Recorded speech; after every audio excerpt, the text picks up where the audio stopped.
नमस्कार और स्वागत है। आज हम समाज की एक बहुत ही दिलचस्प पहेली पर बात करने वाले हैं।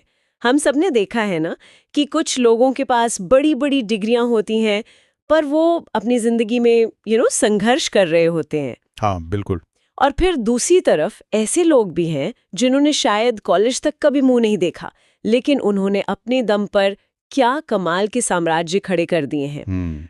तो ये एक ऐसा विरोधाभास है जो सोचने पर मजबूर करता है कि अगर सफलता का रास्ता सिर्फ डिग्रियों से ही गुजरता है तो फिर ये पहेली है क्यों। और आज हमारे पास जो सामग्री है वो इसी पहेली को सुलझाने की एक बहुत अच्छी कोशिश करती है।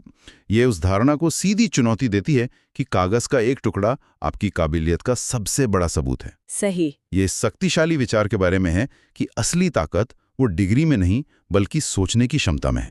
इन स्रोतों की मदद से कि ये जो रचनात्मक सोच है, जो व्यवहारिक ज्ञान है, वो औपचारिक शिक्षा से ज्यादा ताकतवर क्यों हो सकता है। बिल्कुल। हम सिर्फ क्या पर नहीं बल्कि कैसे और क्यों, इस पर भी ध्यान देंगे। और यहाँ एक बात साफ कर देना बहुत जरूरी है। इस चर्चा का मकसद शिक्षा को कम आंकना बिल्कुल नहीं है। नहीं, बिल्कुल नहीं। मकसद ये समझना है कि हमारी शिक्षा प्रणाली किस तरह की सोच को बढ़ावा देती है और असल दुनिया में किस तरह की सोच को इनाम मिलता है। ये स्रोत रटने और सोचने के बीच एक बहुत ही बारीक लेकिन बहुत महत्वपूर्ण फर्क को उजागर करता है, और आज के दौर में उस फर्क के मायने बहुत गहरे हैं। ठीक है, तो चलिए इस पहेली की पहली परत हटाते हैं। इन स्रोतों में एक बहुत सीधी और चुभने वाली बात कही गई है। अगर सिर्फ डिग्री से ही सफलता मिलती तो हर पढ़ा लिखा इंसान अमीर होता। जब हम इस पर सोचते हैं तो ये वाक्य पूरी की पूरी डिग्री इज इक्वल टू सफलता वाली समीकरण पर ही एक बड़ा सवाल खड़ा कर देता है ना। एक बहुत शक्तिशाली शुरुआती बिंदु है, क्योंकि ये हमें मान्यताओं से निकालकर हकीकत की दुनिया में ले आता है। ये हमें अपने आसपास देखने पर मजबूर करता है। हाँ। और जब हम देखते हैं तो हमें ये सच दिखाई देता है। और इसी तर्क को आगे बढ़ाते हुए कहा गया है कि आज भी सबसे ज्यादा पैसे सोचने वाले लोग कमा रहे हैं, रटने वाले नहीं। यहीं पर मुझे एक सवाल पूछना है।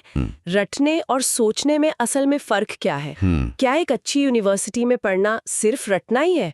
कई लोग कहेंगे कि अच्छी शिक्षा तो सोचना भी सिखाती है। ये एक बहुत जरूरी सवाल है। देखिए, जब ये स्रोत रटने की बात करता है तो इसका मतलब सिर्फ जानकारी को याद करना नहीं है। अच्छा। इसका मतलब है एक बने बनाए ढर्रे पर चलना। जानकारी को ग्रहण किया, उसे परीक्षा में लिखा और फिर उसे भूल गए। इसमें आप एक सिस्टम के नियमों का बस पालन कर रहे हैं। वहीं सोचना एक सक्रिय और एक तरह से विद्रोही प्रक्रिया है। जी। इसमें आप पूछते हैं, ये ऐसा क्यों है? क्या इसे किसी और तरीके से किया जा सकता है? अच्छा। ये सिर्फ जवाब याद करना नहीं है, ये सही सवाल पूछना है। सही बात है। और आज की अर्थव्यवस्था में जहां एआई जैसी तकनीकें जानकारी को याद रखने का काम हमसे कहीं बेहतर कर सकती हैं, वहां सवाल पूछने की, समस्याओं को नए तरीके से देखने की कीमत वो कई गुना बढ़ गई है। मतलब एक तरह से रटना अतीत के ज्ञान को सहेजना है। हाँ। और सोचना वो भविष्य का निर्माण करना है। क्या बात है, बिल्कुल सही। और इसी से जुड़ा एक और कमाल का विरोधाभास इन स्रोतों में दिखाया गया है, जो स्कूल और जिंदगी के बीच का है। हाँ। इसमें लिखा है, स्कूल ने तुम्हें सिखाया क्लास में चुप बैठो, किताब रटो और सवाल मत पूछो। लेकिन जिंदगी ने सिखाया, जो सवाल पूछता है वही आगे बढ़ता है। ये लाइनें सुनकर तो जैसे स्कूल के दिन आंखों के सामने आ जाते हैं। और मुझे लगता है ज्यादातर लोग इससे जुड़ाव महसूस कर सकते हैं।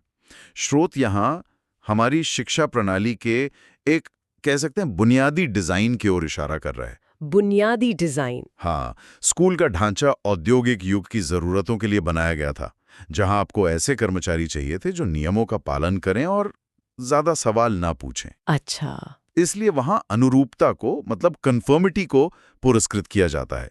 जो चुप रहता है, जो सिलेबस से बाहर नहीं जाता, वो अच्छा छात्र कहलाता है। लेकिन असल दुनिया में, खासकर बिजनेस और इनोवेशन में, वहां तो नियम तोड़ने वाले ही नए रास्ते बनाते हैं। बिल्कुल।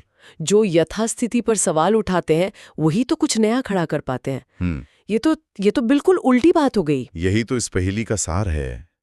स्कूल हमें एक ऐसी दुनिया के लिए तैयार करता है जहां जवाब पहले से मौजूद हैं। जबकि जिंदगी हमें उन समस्याओं से रूबरू कराती है जिनके जवाब हमें खुद खोजने पड़ते हैं। सही। और इसी बात को और गहराई देते हुए एक लाइन है, डिग्री तुम्हें नौकरी ढूंढना सिखाती है, लेकिन दिमाग तुम्हें मौका बनाना सिखाता है। लेकिन यहाँ एक दुविधा है, क्या ये विचार हर क्षेत्र में लागू होता है? मतलब एक सर्जन को ऑपरेशन करते वक्त रचनात्मक होने की कितनी छूट है? या एक पायलट को नियम तोड़ने की? उन क्षेत्रों में तो डिग्री और नियमों का सटीक पालन ही, वो तो जीवन और मृत्यु का सवाल है। ये एक बेहतरीन नुक्ता है और ये इस चर्चा को और ज्यादा संतुलित बनाता है। नहीं, ये विचार हर जगह एक जैसा लागू नहीं होता। अच्छा? जिन क्षेत्रों में प्रक्रिया की सटीकता और स्थापित ज्ञान सर्वोपरि है, जैसे मेडिसिन, कानून या एविएशन, वहां डिग्री और गहन प्रशिक्षण की कोई जगह नहीं ले सकता। सही। वहां नियमों का पालन करना ही सोचने का सबसे जिम्मेदार तरीका है। लेकिन ये स्रोत ये मुख्य रूप से उन क्षेत्रों की बात कर रहा है जहां मूल्य का निर्माण होता है, जैसे उद्यमिता, कला, तकनीक, प्रॉब्लम सॉल्विंग, जहां कोई बना बनाया नक्शा नहीं है, जहां आपको खुद अपना रास्ता बनाना है। ये उस दुनिया के लिए एक गाइड बुक है। ठीक है, ये स्पष्टीकरण बहुत जरूरी था। तो मतलब ये उन लोगों के लिए है जो नया रास्ता बनाना चाहते हैं। हाँ। और इसे समझाने के लिए एक किसान के बेटे का बहुत ही दमदार उदाहरण दिया गया है। हाँ, और वो उदाहरण सिर्फ एक कहानी नहीं है, वो सोचने की प्रक्रिया का एक तरह से केस स्टडी है। तो कहानी कुछ यूं है कि किसान का बेटा है जिसके पास कोई डिग्री नहीं है, लेकिन उसने 3 चीजों को गहराई से समझा। मिट्टी को समझा, पानी को समझा और बाजार की जरूरत को समझा। बिल्कुल। और सिर्फ इस समझ के दम पर उसने लाखों का बिजनेस खड़ा कर लिया। चलिए इस उदाहरण को थोड़ा और खोलते हैं। ये सिर्फ सोचने का उदाहरण नहीं है, बल्कि ये सोचने के अलग अलग तरीकों का एक मिश्रण है। अच्छा। जब वो मिट्टी और पानी को समझता है तो वो सिस्टम्स थिंकिंग का इस्तेमाल कर रहा है। वो देख रहा है कि अलग अलग तत्व, मौसम, मिट्टी, पानी एक दूसरे को कैसे प्रभावित करते हैं। मतलब एक पूरी व्यवस्था को समझ रहा है। हाँ, एक पूरी व्यवस्था को। और बाजार की जरूरत को समझना, ये तो आज के जमाने में सबसे बड़ा कौशल माना जाता है। बिल्कुल। यहाँ वो फर्स्ट प्रिंसिपल्स थिंकिंग का इस्तेमाल कर रहा है। वो ये नहीं पूछ रहा कि बाकी किसान क्या उगा रहे हैं। वो पूछ रहा है लोग असल में खरीदना क्या चाहते हैं, उनकी समस्या क्या है जिसे मैं अपनी उपज से सुलझा सकता हूं। वो समस्या की जड़ तक जा रहा है। वाह। और फिर इन दोनों को मिलाकर वो एक ऐसा समाधान खोजता है जो दूसरों को नहीं दिखा।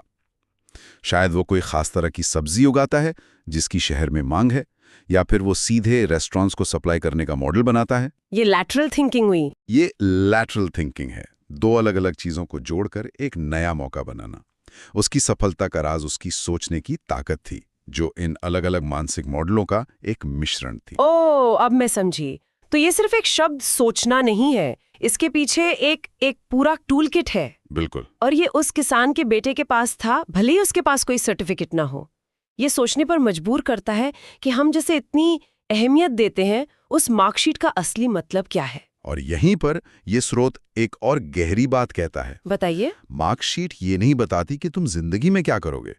मार्कशीट बस ये बताती है कि तुमने किताब कितनी याद की। हाँ। ये हमारी याददाश्त का एक स्नैपशॉट है, एक खास समय पर जानकारी दोहराने की हमारी क्षमता का प्रमाण। यह हमारी हिम्मत, हमारी रचनात्मकता या हमारी अनुकूलनशीलता को नहीं मापती। और जिंदगी में सफलता तो इन्हीं चीजों पर निर्भर करती है। बिल्कुल। इसी से जुड़ी एक और पंक्ति है जो इस विचार को और मजबूत करती है। दुनिया डिग्री देखती है, लेकिन मौका दिमाग को मिलता है। ये सुनने में एक पहेली जैसा लगता है, पर अब शायद मैं इसे बेहतर समझ पा रही हूँ। हाँ, चलिए इसे सुलझाते हैं। दुनिया डिग्री देखती है, ये सामाजिक सच्चाई है। डिग्री एक फिल्टर की तरह काम करती है, एक शॉर्टकट है। एक शॉर्टकट है किसी की क्षमता का अंदाजा लगाने का। लेकिन ये सिर्फ दरवाजा खोलने तक ही काम आता है। और मौका दिमाग को मिलता है का मतलब है कि एक बार दरवाजा खोल जाए तो कमरे के अंदर आपको अपना रास्ता खुद बनाना पड़ता है। वहां आपकी डिग्री नहीं, आपकी समस्या सुलझाने की क्षमता काम आती है।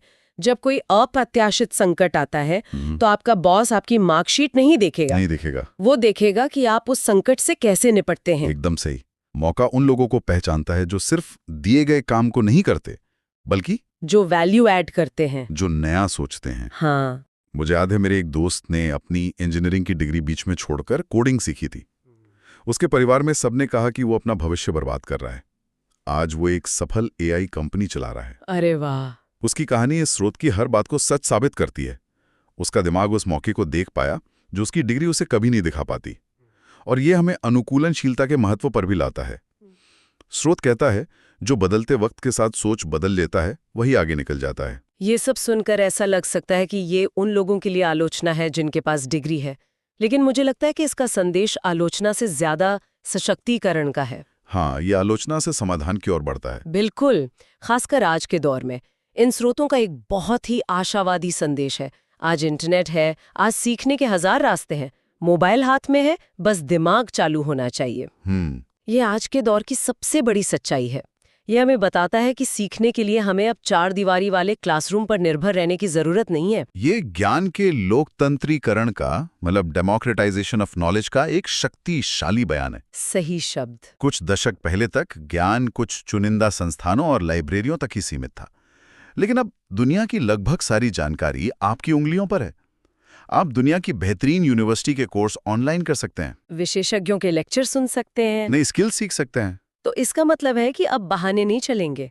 अगर किसी के पास सीखने की इच्छा है तो साधन मौजूद है। हाँ, आपको बस वो मानसिकता अपनानी होगी जो सवाल पूछती है और जवाब खोजती है। और स्वनिर्देशित शिक्षा के लिए मतलब सेल्फ डायरेक्टेड लर्निंग के लिए अनुशासन और जिज्ञासा की जरूरत होती है। औपचारिक संस्थान जो डिग्री जारी करते हैं, अब ज्ञान पर उनका एकाधिकार नहीं रहा। शक्ति अब सीखने वाले के हाथ में है, बस दिमाग चालू होना चाहिए। और अंत में ये स्रोत उन असली चीजों की सूची देता है जो सफल होने के लिए जरूरी हैं, और इस सूची में डिग्री का नाम नहीं है। इसमें 3 चीजें हैं: सोच चाहिए, हिम्मत चाहिए, लगन चाहिए। और ये तीनों चीजें किसी भी मार्कशीट पर नहीं मापी जा सकती। सोच यानी अवसरों को देखने और बनाने की क्षमता, जैसा हमने किसान के बेटे के उदाहरण में देखा। बिल्कुल। हिम्मत यानी परिकलित जोखिम उठाने का साहस, असफलता से न डरना। और लगन यानी मुश्किलों के बावजूद लगे रहने की जिद। सही। ये तीनों मिलकर उस मानसिकता को बनाते हैं जो किसी भी क्षेत्र में साधारण सफलता दिला सकती है। तो कुल मिलाकर हमारी इस पड़ताल ने उस शुरुआती पहेली को काफी हद तक सुलझा दिया है। सफलता का रास्ता सिर्फ एक नहीं है। डिग्री एक रास्ता हो सकती है, लेकिन अकेली मंजिल नहीं। स्रोत का अंतिम संदेश बहुत सीधा और शक्तिशाली है। अगर तुम्हारे पास डिग्री नहीं है तो शर्मिंदा मत हो। शर्मिंदा तब होना जब तुम्हारे पास सोचने का साहस भी ना हो। ये आत्ममूल्य को बाहरी प्रमाणों से हटाकर आंतरिक क्षमताओं पर केंद्रित करने का एक बहुत ही जरूरी संदेश है। और अंत में पूरी बहस इस एक लाइन पर आकर सिमट जाती है, जब कोई आपसे कहे डिग्री नहीं है, कुछ नहीं कर पाओगे। हाँ, तो बस मुस्कुराइए और खुद से कहिए, डिग्री नहीं, दिमाग काम आएगा। इस चर्चा को समाप्त करने के लिए एक विचार मन में आ रहा है जी। अगर हम ये माने कि परंपरागत डिग्री काफी हद तक अतीत के ज्ञान को याद रखने की हमारी क्षमता को मापती है, और जैसा कि ये स्रोत तर्क देता है दिमाग भविष्य को बनाने के बारे में, तो आज किसी भी व्यक्ति को, चाहे उसकी शैक्षिक पृष्ठभूमि कुछ भी हो, अपने दिमाग को मजबूत करने के लिए खुद से सबसे महत्वपूर्ण सवाल क्या पूछना चाहिए?